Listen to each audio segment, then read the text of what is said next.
부터 지금까지 13번째입니다.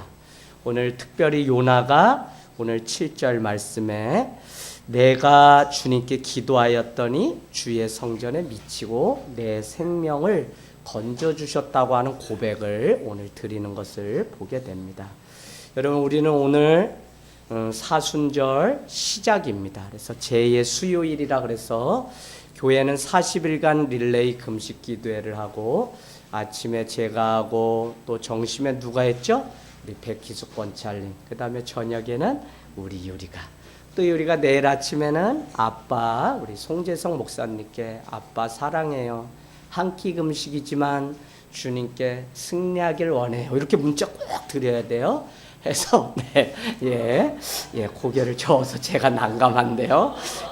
우리가 이 40일 하는 거는 단순한 금식이 아니라 교회가 한 마음 한 소망을 가지고 좀 가보자 해서 이 귀한 시간들을 지금 보내고 있습니다. 사순절을 영어로는 렌트라고 하는데 봄이라는 의미입니다.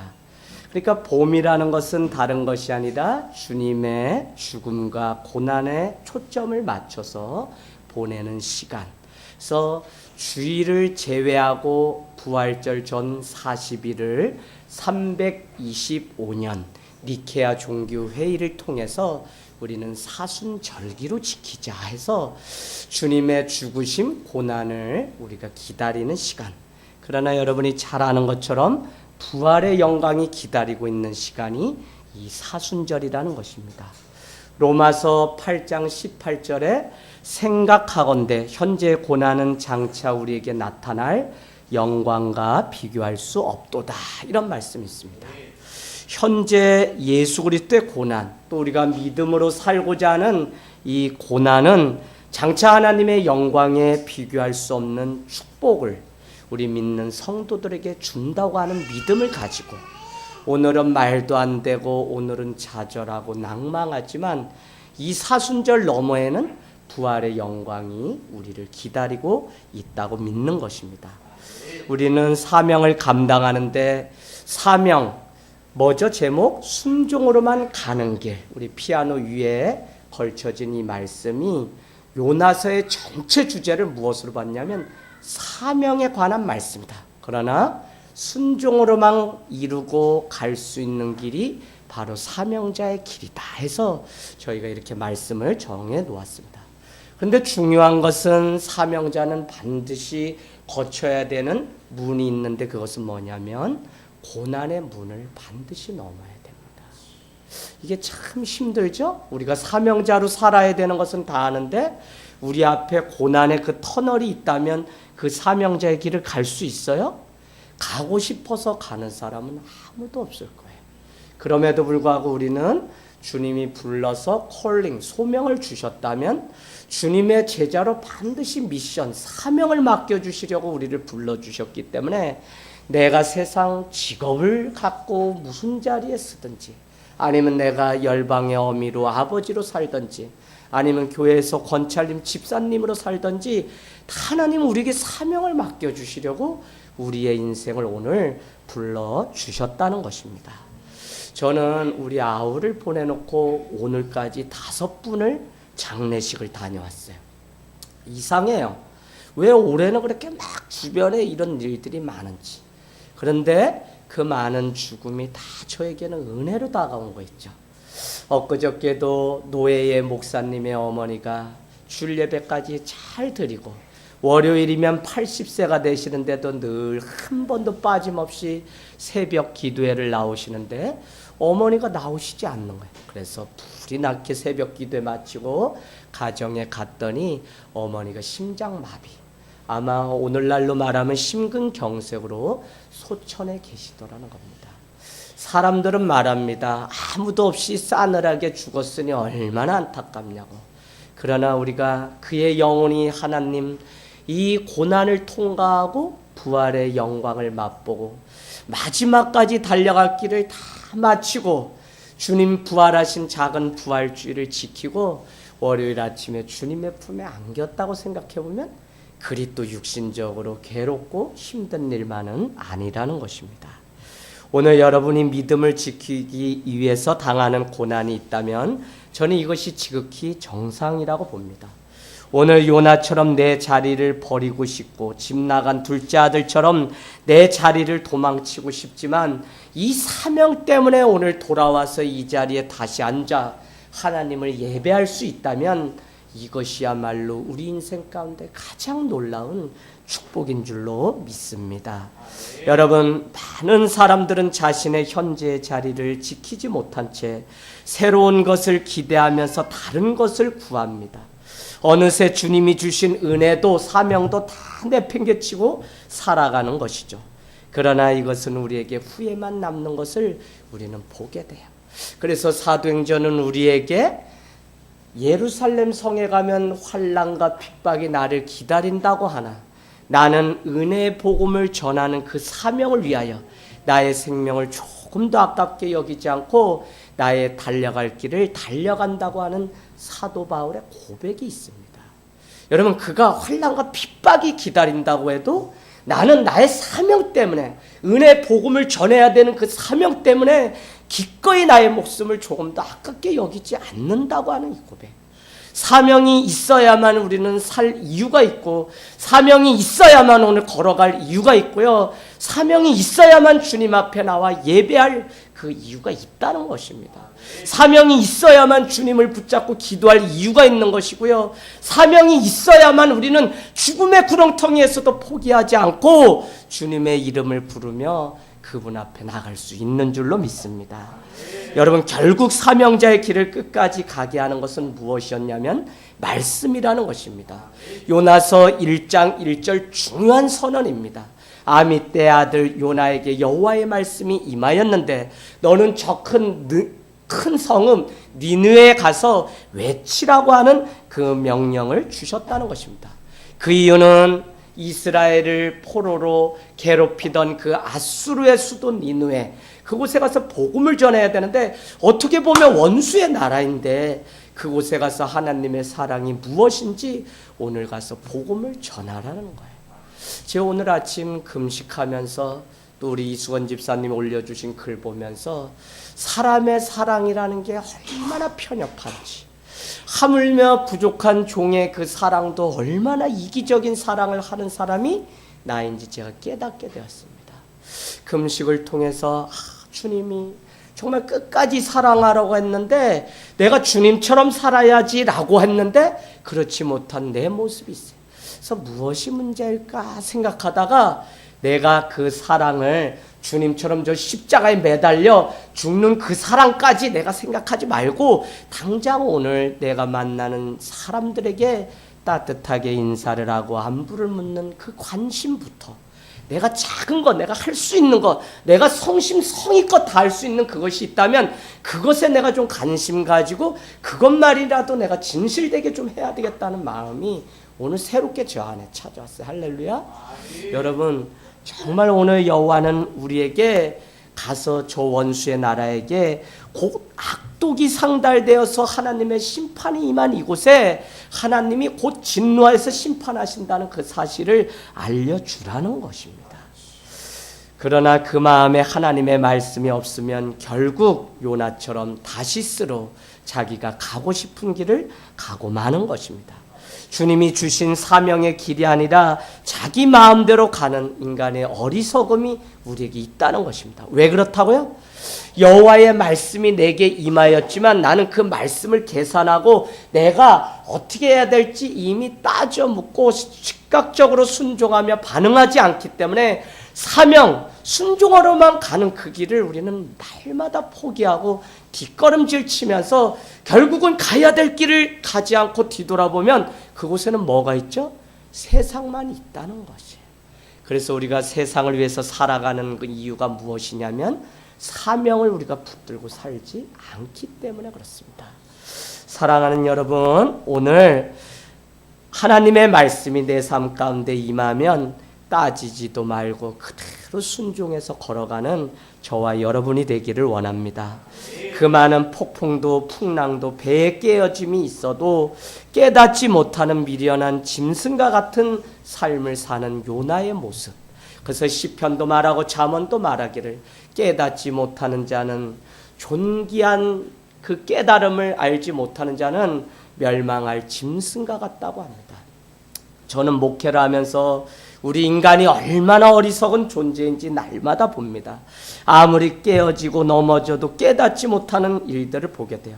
자신의 잃어버린 것들은 안타까워해도 정작 내가 잃어버린 나의 사명에 대해서는 후회하지 않는 것들을 보게 돼요.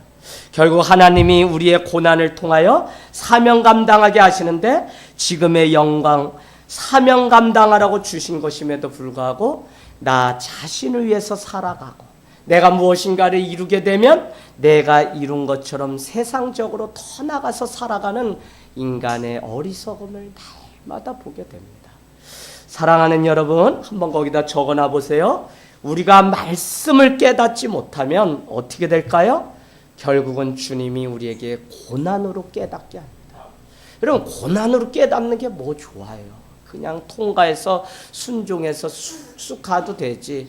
언제까지 우리가 날마다 무너지고 고난, 눈물, 피 다 쏟은 다음에 그제서야. 근데 그게 될 것 같죠? 안 그래요. 또다시 세상으로 가게 되어 있습니다. 그래서 여러분이 올해 좀 작정하고 각오하기는, 주님이 말씀하시면 유리야 즉각 순종해서, 아빠 사랑 못하겠지, 내가 나가서 선교는 하겠는데 한입불 덮고 사는 아빠는 왜 이렇게 나만 괴롭히나, 막 이런 생각하니 너? 아니에요. 그 아빠부터 사랑해야지 선교할 수 있어요. 그래서 우리가 말씀이 임하는 대로 순종하고 걸어가기를 원합니다. 여러분, 요나는 뭐의 줄임말이라 그랬죠? 요 못난 나. 몰랐죠? 이거 수요 은혜 예배 오시는 분들만 알아요. 그래서 요나서를 통해서 나의 모습을 발견하는 은혜가 있기를 원합니다. 오늘 듣는 말씀이 나의 사명이 무엇인지 바로 깨닫기를 원하는데요. 요나는 결국 불순종해서 다시러 하다가 다시스로 가게 되고, 1장 4절에 보면 마침 저기 다시스로 가는 배가 요바에 딱 준비하고 있다는 것입니다.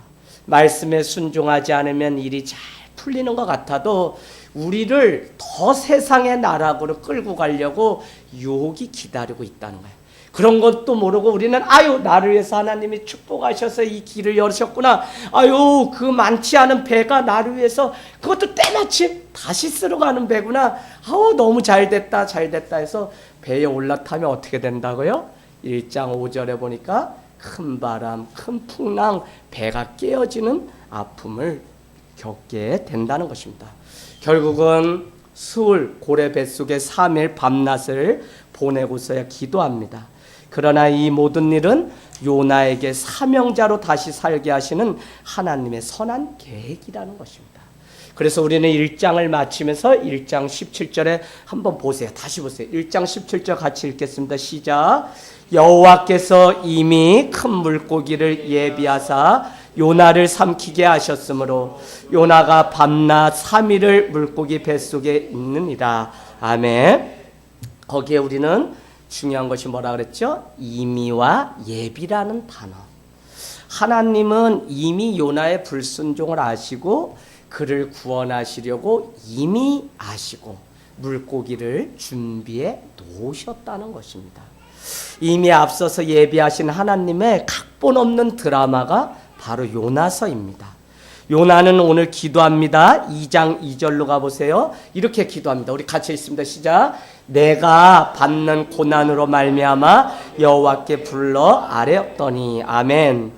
뭐라고 이야기했냐면, 내가 받는 고난으로 말미암아 드디어 하나님 앞에 기도하게 되었다는 것입니다. 여러분, 요나는 자신이 당한 고난 때문에 하나님께로 돌아왔다고 오늘 고백하고 있는데, 우리도 이와 같은 고백을 하기를 원합니다. 그러면서 2장 2절에는 그 고난 속에서 자기가 하나님께 부르짖었더니 주님께서 어떻게 하셨다는 거예요? 두 가지 우리 이미 다 보았습니다. 하나는 대답하셨다는 것이고 하나는 들으셨다는 표현이 있습니다. 여러분, 요나는 이렇게 고백합니다. 주께서 나를 깊음 속 바다 가운데서 던지셨으므로 주의 파도와 큰 물결이 다 내 위에 넘쳤나이다. 아니, 자신이 불순종해서 물고기의 뱃속에 들어갔음에도 불구하고 요나는 2장 2절 거기 표시해 놓으세요. 주께서라는 단어를 표시해 놓으세요. 주께서 나를 깊음 속 바다 가운데 던지셨다는 거. 이번에는 그냥 파도와 큰 물결이 아니라 무슨 파도요? 주의 파도와 주의 큰 물결이라는 거예요. 아니 무슨 자기가 잘못해가지고 파도가 일고 이랬는데 아니 그가 믿음으로 하나님 앞에 돌아와 보니까 아니구나.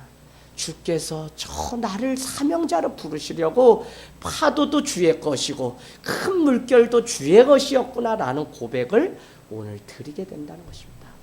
우리는 시편 119편 67절에 고난당함도 유익이라고 하는 다윗의 고백. 전에는 내가 그릇 행하였지만 이제는 내가 주의 율례를 지키는 주의 말씀을 지키는 자가 되었다고 고백하는 말씀을 우리는 알고 있습니다. 여러분 고난당함이 다 우리를 무너뜨리려고 하는 것이 아니라 고난당하면 주님의 손길이 나를 구원하시려고 준비하시는 은혜가 있다는 사실을 여러분 빨리 아셔야 돼요. 이 사실을 모르니까 계속 세상적으로 고민하고 염려하고 근심하는데 걱정거리를 어떻게 하라고요? 기도거리로 바꿔야만 여러분의 인생이 바뀌는 놀라운 역사가 있다는 것입니다. 여러분 그래서 결국 4절 말씀에 뭐라 그래요? 나는 다시 주의 성전을 바라보는 인생으로 바뀌었다는 거예요. 뭐 때문에요? 고난 때문에 그랬다는 거예요. 고난 때문에. 여러분 이 고난이요 우리의 발목을 잡고 더디가게 하는 것 같지만 여러분이 주님 앞에 사명을 깨닫고 다시 주님 앞에 뜻을 정하여서 기도하면서 그 일들을 다시 준비하면 늦는 것 같지만 더 빠르다고 하는 사실을 성도들은 영적인 눈으로 볼 수 있어야 됩니다. 할렐루야.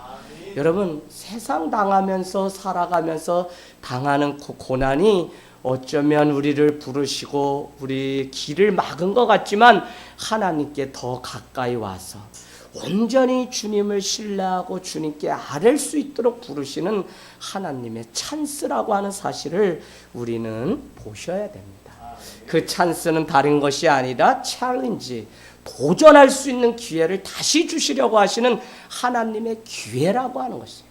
그때 우리는 초이스, 하나님을 선택하기로 결단하는 일들이 우리 안에 있게 되면 그때 신앙은 뭐죠? 결단하고 선택하고 마지막은 뭐라 그랬어요? 집중이라 그랬습니다. 여러분 왜 우리의 믿음이 안 자라냐? 날마다 깨지고 넘어지는데도 다시 주님께 돌아왔다 또 세상으로 돌아가느냐? 집중하지 못하기 때문에 그래요. 하나님이 나에게 사명 주시고 어떻게 살라고 이미 약속을 계속적으로 하나님은 우리를 강권적으로 불러내시는데 우리는 정작 하나님의 손길을 보지 못한다. 그래서 제가 지난주에 여러분께 뭐라고 말씀드렸죠? 고난이 찾아오면 반드시 장다운 집사님 무슨 의도를 찾으라 그랬어요? 아멘. 우리 장다운 집사님 할렐루야. 네, 시험에 드는 것이 아니라 그 뒤에 하나님의 숨은 의도가 있다는 거예요. 근데 우리는 이거를 알지 못하고 찾지 못하면 아우 세상에서 복 없는 사람은 나는 앞으로 가도 넘어지고 뒤로 자빠져도 넘어지고 나 같은 사람은 옆으로 넘어져도 또 난 코를 깰 거야 이러면서 우린 절망하고 낙망한다고요. 그치 수아야? 근데 그게 아니라 어떻게 해요? 주님의 숨은 의도가 있는데 그것은 우리를 부르시는 하나님의 계획인데 오늘 2장 4절은 뭐라고요? 다시 주의 성전으로 돌아와 주님을 찬양하는 인생이 되게 하시려고 우리를 불러주셨다. 저는 매주 이렇게 주일날 우리 이성의 집사님을 통해서 그 자녀를 저녁에 신방을 했습니다. 동료 교사의 아이입니다. 그 아이가 엄마도 교사예요. 엄마가 퇴근할 때까지 기다리면서 얼마나 그 안에서 힘들었는지. 초등학교 1학년 아이인데 엄마가 막 울면서 저 앞에 회개를 해요. 우리 아들을 너무 다른 교사 아이들은 빠르고 공부도 잘하는데 우리 아이만 못하는 것 같아서 너무 다그쳤더니 얘가 그래서 우리 이성애 집사님이 얘가 귀신이 들렸는지 갑자기 1학년짜리 아이가 이게 틱이 와가지고 목 근육이 다 그냥 망가져가지고 빨리 목사님 와서 좀 도와주고 그래서 기도를 좀 받고 싶어 한다 그래서 제가 갔더니 귀신 들린 게 아니고요.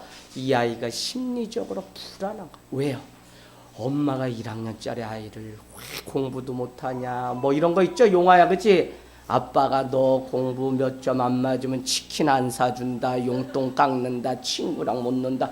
보통 집이 이렇게 하니까 애가 알았어요 하는데 못하게 되면 좌절하고 낭망하는. 그래서 그날 의자에 눕혀놓고 제가 이 아이 눕히면은 이걸 안 하니까 뒤로는 못하니까, 그래서 이 아이한테 야, 여기 있는 이 인형이 너 좋니? 그랬더니 인형 가지고 놓는데 이 태윤이가 예 좋아요. 그래서 야, 이거 너 또 하나 사다 줄까? 그랬더니 없어요 그러는 거야. 아니야 태윤아, 이거는 있잖아, 저 공장 기계가 수도 없이 찍어내. 근데 여기 있는 태윤이는 또 있을까? 그랬더니 없을걸요? 그래, 그래서 너를 하나님은 걸작품이라 그러는 거야. 세상에 태윤이는 너밖에 없고, 태윤이 너는 공부를 잘하든지 못하든지 달리기를 잘하든지 못하든지 뜀박질을 잘하든 못하든 너밖에 없기 때문에 너는 귀한 아이야. 태윤아, 이제부터 너 다른 사람하고 비교하지 말고 1학년 아이한테 되게 어려운 얘기한 거예요.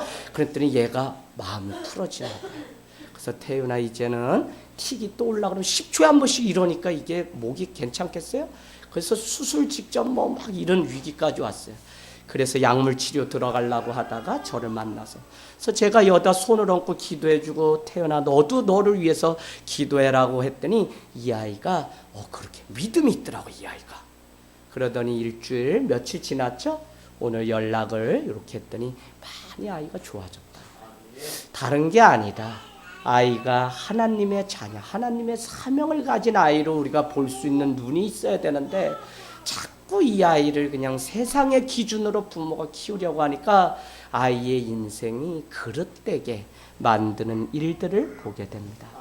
여러분은 지금 어디로 가고 있습니까? 정말 내가 돌아가야 하는 곳, 내가 제일 먼저 나아가야 되는 곳, 내가 가장 주의 영광을 드러내야 되는 곳, 아니 내 삶의 시작이어야 하는 곳이 주님을 만나는 성전, 예배당이 맞습니까? 물론 우리가 성전입니다. 그러나 하나님은 구별된 장소와 구별된 시간에 정해놓고 하나님 앞에 예배를 드리도록 만들어 놓은 이유가 있습니다. 11시 예배, 하늘땅교회 이유가 있어요. 예배의 근본적인 의미는 구별됨입니다.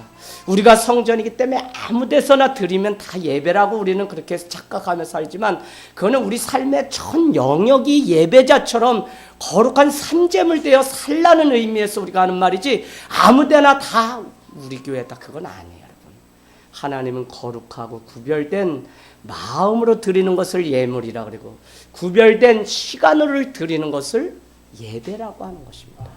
그래서 오늘 이 요나는 다시 어떻게 됐다고? 2장 4절에 보니까 주의 성전으로 돌아와서 하나님을 예배하게 되었다는 것입니다. 이 많은 과정이 다 무엇을 통해서? 고난을 통해서. 그러나 고난은 왜 왔다고요? 불순종을 통해서. 그래서 고난이 오게 되면 내가 주의 말씀을 따르지 않아서 당하는 고난인지, 아니면 정말 주님의 숨은 의도가 있어서 나를 이렇게 세우시려고, 우리 가문을 살리려고 주시는 고난인지를 성도는 잘 파악해야 돼. 이것을 모르고 그냥 모든 것이 협력하여 선을 이룬다라고 하면서 그냥 살아가면 한 번도 회개하지 못하고 그렇게 살아가게 된다는 것입니다. 여러분, 우리는 요나가 길고 긴 기도문 9절까지 읊조렸지만 오늘 5절, 6절 우리가 읽은 말씀은 요나가 괴로움에 대해서 이야기한 것입니다. 첫 번째, 여러분 그거 보세요. 무리에 표시해냈어요. 물이 첫 번째는 요나를 영혼까지 둘렀다는 것입니다. 두 번째는요, 기품이 요나를 에워쌌다는 것, 기품에 여러분 표시해 놓으세요. 세 번째는 바다 물이 요나의 머리를 감쌌다는 것입니다. 네 번째 6절에는 요나가 산의 뿌리까지 내려갔다는 것입니다. 또 여섯 번째는 땅이 오래도록 요나를 막았다는 것입니다. 그러니까 계속 요나의 그 인생을 막았다는 거예요. 여러분, 에레미야가 3장에 보면 에레미야는 주님께서 나를 관역 삼아 화살을 당기시고 나의 가는 첩경 지름길을 다 막으셨으며 나의 살과 뼈를 꺾으시는 하나님이었습니다. 내가 포로되어서 이 바벨론에 와보니까 하나님이 계시다 그러면서 어떻게 여기에 계십니까? 라고 따져 물었던 에레미야 애가 슬픈 노래입니다.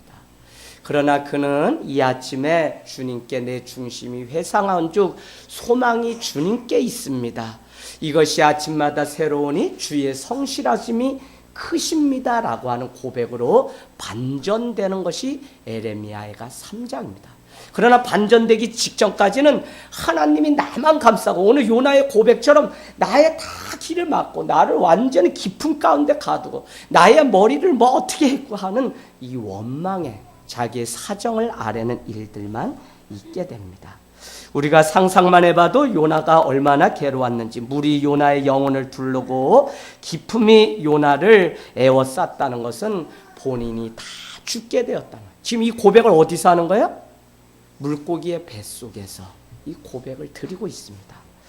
여러분, 그러나 이 모든 기도는 요나 가운데 요나 자신을 구해달라는 것입니다. 6절 말씀을 보면 나의 하나님 여호와여 주께서 내 생명을 구덩이에서 건지셨다는 것입니다. 7절에는 내 영혼이 내 속에서 피곤할 때 내가 여호와를 생각하였더니 내 기도가 주께 이르렀사오매 주의 성전에 미쳤다는 것입니다. 오늘 요나는 다 죽게 되어서 그의 영혼이 피곤하게 되고 그때 요나는 하나님께 기도하였더니 그것이 하나님이 계신 주의 성전에까지 들렸다는 것입니다. 주님은 우리의 생각과 마음을 감찰하시는 분이시라고 빌립보서, 에베소서는 우리에게 말씀합니다. 그럼에도 불구하고 우리의 입술로 하는 모든 소리를 주님이 들으시는 분이시지. 그래서 우리가 기도하면 그것이 주님이 계시는 그 성소, 그 성전까지 다 들려지는 것이 마땅한 일입니다.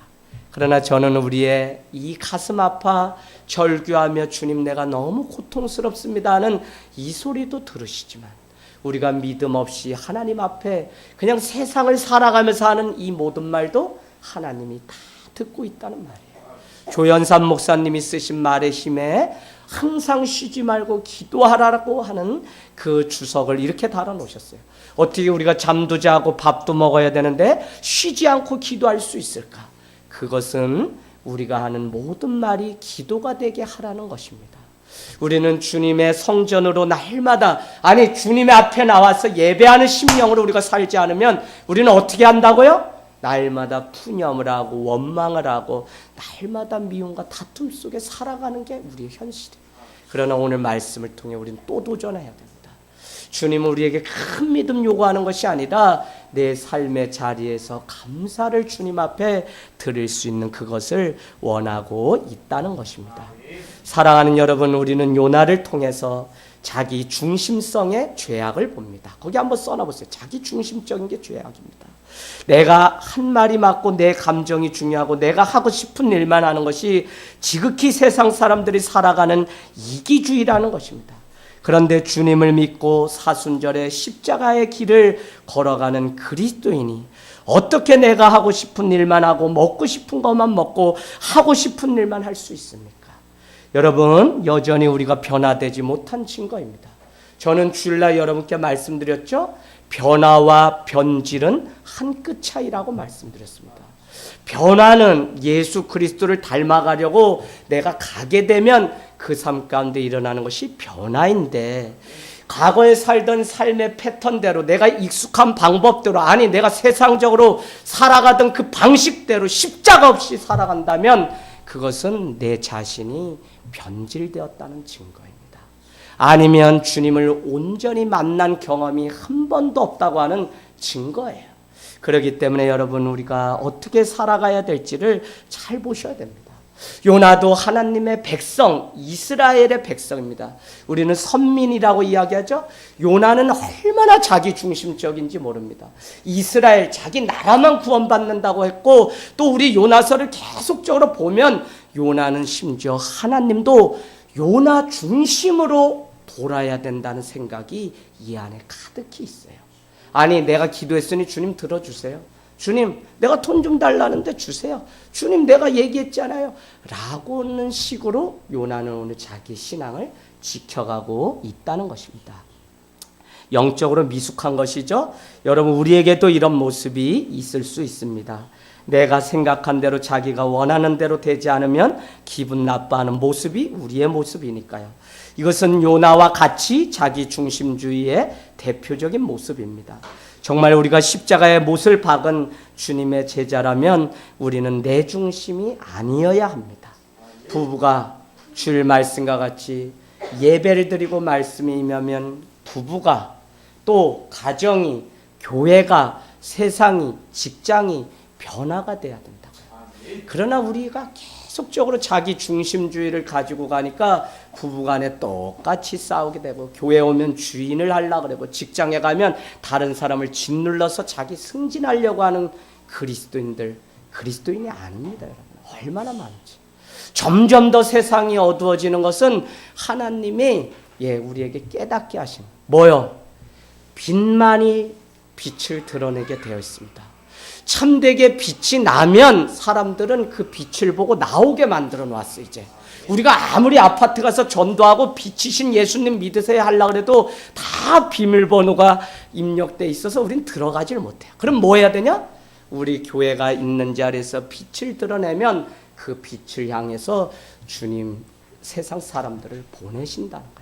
마리의 등경을 두어서 그 등경에 빛이 드러나면 사람들은 다, 그래서 마태복음 뭐라 그러냐면 감추인 것이 드러나지 않을 것이 없다고 말씀하고 있어요. 여러분, 빛이신 예수 그리스도를 우리가 믿으면 우리 자신의 억울함도 다 드러나고 내가 어떻게 사는 사람인지 빛 대신 예수 그리스도 이 복음 앞에, 말씀 앞에 내 자신이 날마다 빛이 드러나야 된다니까요. 근데 우리는 우리 자신은 계속 감추고 다른 사람의 삶은 그렇게 잘 들여다봐요. 이게 참 아이러니해요. 부부가 살면서도 자기의 허물은 보지 못하고 남편과 아내의 허물은 어떻게 이렇게 잘 보는지. 그러니까 교회나 가정이나 날마다 있는 게 그냥 1차전, 저녁에 2차전, 밥 먹고 새벽에 3차전, 아이들 때문에 또 4차전, 5차전. 내내 일주일 동안 몇 차전 하다가 교회 와서 간증합시다 하니까 간증거리가 하나도 없어요. 아이고 개뿔. 이렇게 믿어서야 우리가 어떻게 예수 그리스도를 쫓아가고 닮아갈 수 있어요.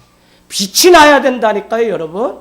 뭐 때문에 우리의 인생이 이렇게 얼굴이 죽어있고 기쁨을 잃어버린 채 우리가 세상 가운데 교회가 살아가냐고요. 아니, 내 발목을 붙들고 내가 예수 그리스도 십자가를 통과했으면 환난 가운데서도 우리는 기뻐하면서 주님을 찬양해야지. 언제부터 우리의 감정이 주님을 만나고 예배하는 그 일부터 우선 먼저 되었냐? 절대 그렇지 않아요. 내가 기분 나빠도, 내가 손해를 봐도 주님의 복음을 정확히 만난 인생이라면 우린 그것보다 앞설 수 없어요. 여러분, 여러분, 요나서 4장에 보세요.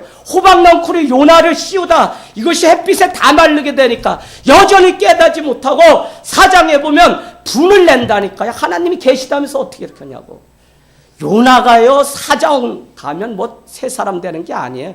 복음을 온전히 통과하지 않으면 아무리 수십 년 교회 생활을 해도 우리는 가는 곳마다 문제를 만드는 사람이고, 자기가 살고 싶은 대로 자기 중심으로 살려고 하는 죄악이 가득한 도시에 내가 사는 사람일 뿐 아무것도 없어요. 그래서 우리는 요나서를 통해서 요문난 나의 모습을 보지 않으면 우리는 깨지지를 않아요. 깨지지를 않아요. 여러분, 오늘 자기중심적인 생각을 버리길 원해. 이 사순절에 정말 십자가의 길을 걸어가기 위해서 사순절에 다 모든 초대교회 행사는 무엇이었냐면, 다 사람들이 나오면 그 나무를 이렇게 불을 태워가지고 숯이 있죠. 그러면 그걸 갈아가지고 이 까만 숯으로 이마에다 십자가를 그리는 전통이 있었어요. 오늘날도 많은 교회가 합니다. 저는 우리 교회도 그걸 하길 원하는데 다 때가 있을 거라고 봐요. 우리가 아무리 우리가 많이 알고 뭐 목회자가 많이 알고 뭐 누가 많이 안다 해도 여러분 다 풀어놓는다 그래서 우리가 알고 이해하는 게 아니에요. 우리 교회는 예수님 좋구나 하면 행복한 것이지 뭐 이렇게 해서 뭐 걷다 그래서 마음이 뜨거워지고 그러지도 않아요. 그러나 저는 우리가 잘하고 때가 되면 우리 성도들에게도 이와 같은 일들을 통해서 주님께 더 가까이 가는 일들이 있기를 원합니다. 하나님은 예수를 믿는 모든 자를 구원했습니다. 요나의 생각처럼 이스라엘에 태어난 사람만 구원한 것이 아니에요. 그럼에도 불구하고 오늘 기도문을 잘 읽어보면 요나의 기도에 빠진 것이 있습니다. 이제 중요해요. 그게 무엇이냐면 여러분 2장에 한번 써놔보세요. 진정한 회개가 빠졌다는 사실을 여러분은 아셔야 돼요. 진정한 회개. 자기 중심적으로 생각했던 것에 대한 회개가 없어요. 회개 없는 신앙은 진정한 신앙이 아닙니다. 저는 사랑의 하나님을 분명히 믿습니다. 그러나 그 하나님은 우리에게 무조건적으로 덮어주고 사랑하는 것은 아닙니다.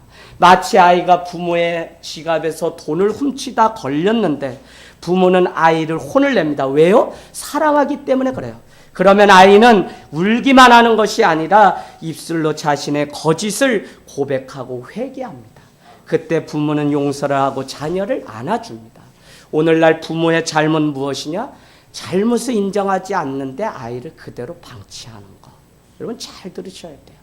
교회가 왜 썩었냐? 회개를 하지 않기 때문에. 여러분 로마서에 여러분 오늘 가서 꼭 찾아보세요. 로마서에 이런 말씀이 있습니다. 내가 너희를 혼내는 것은 너희가 사생아가 아니기 때문에 그렇다는 거예요. 주님이 말씀으로 오늘 우리를 회개하라고 외치는 것은 무엇이냐면 그냥 세상에 고아로 버려놓은 자식이면 이 말씀과 상관없어요. 그냥 어떻게 살든 상관없어요.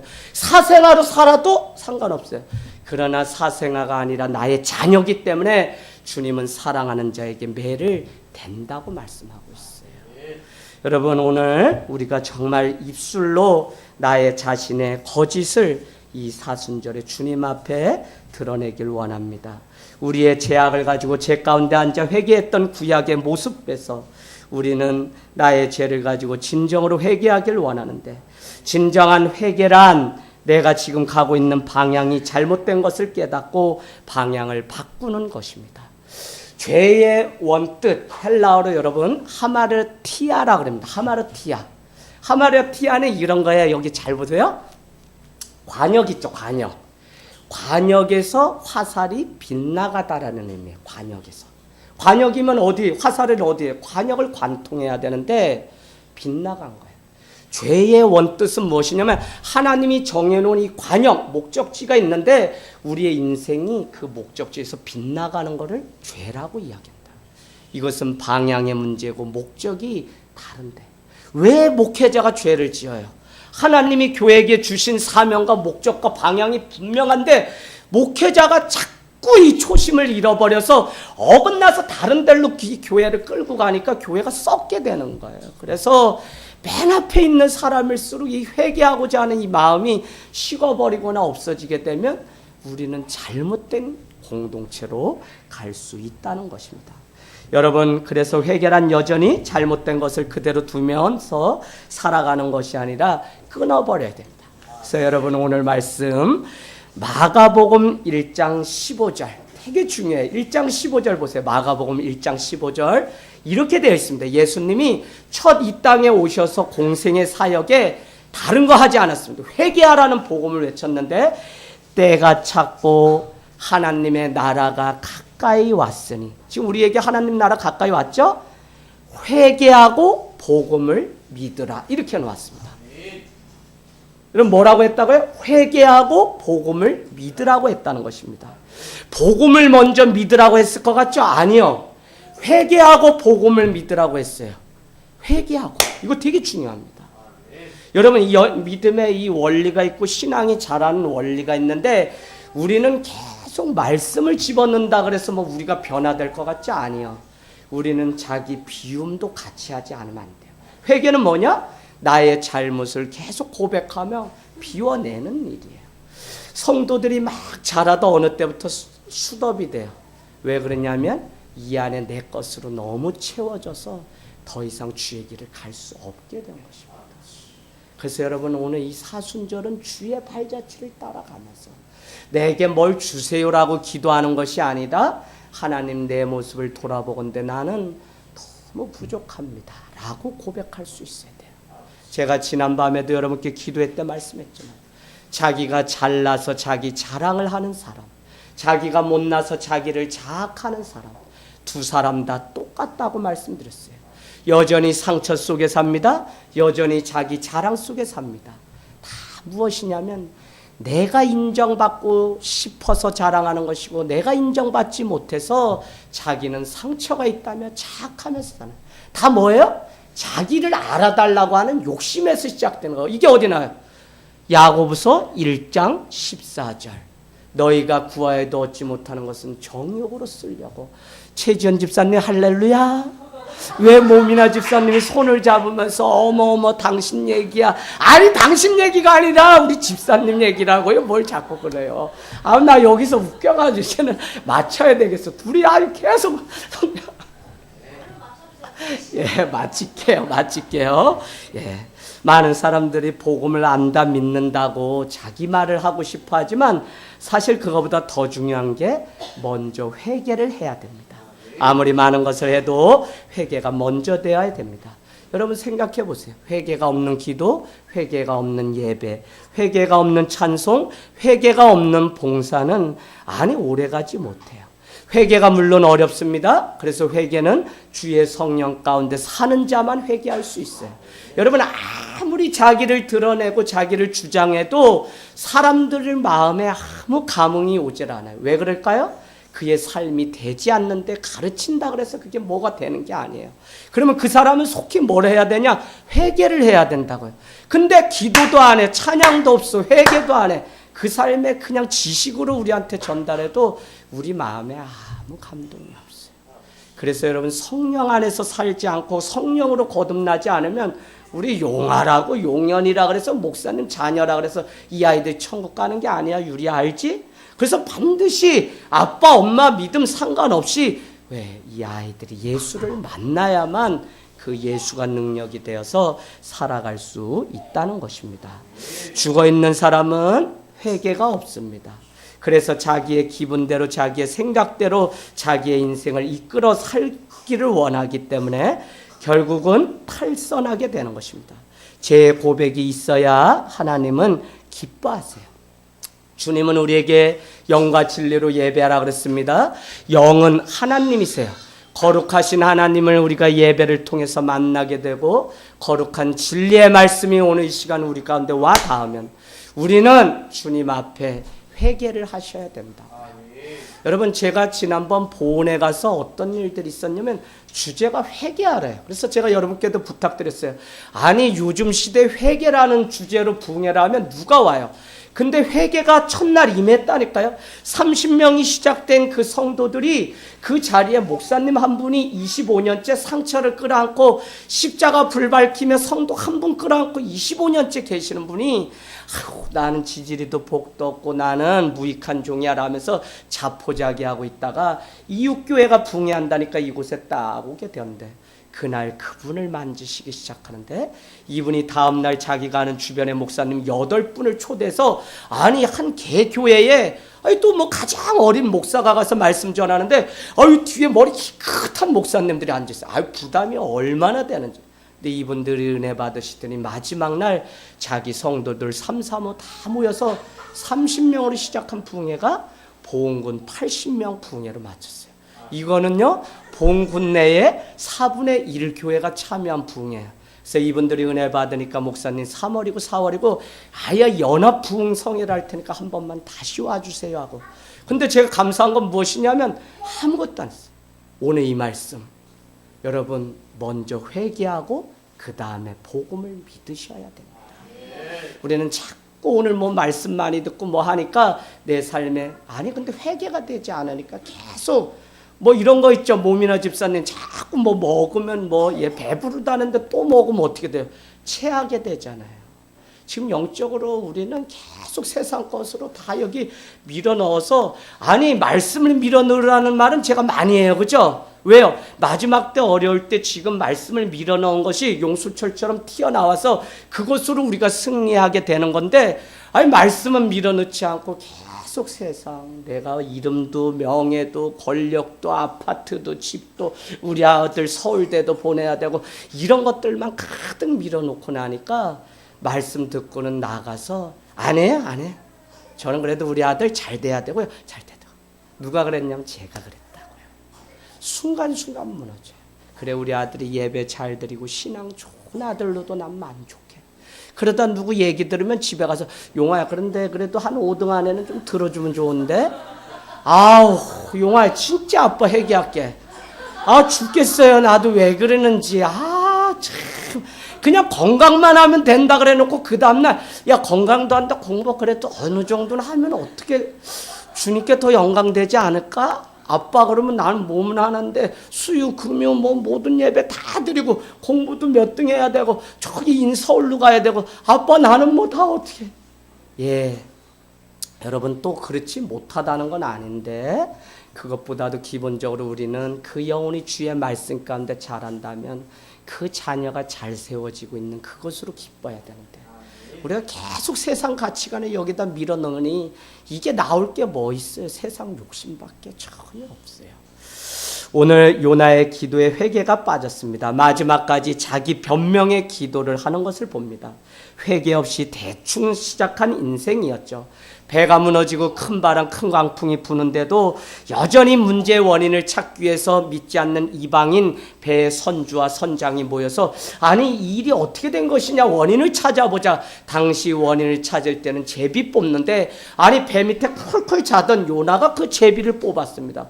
그러면 본인이 원인이라는 것을 알면 무릎을 꿇고 하나님 앞에 회개를 해야 되는데 요나는 이렇게 했다는 거예요. 아니 나 같은 사람 나가주면 되네? 아, 이 배에서 나만 죽으면 나만 없어지면 되네?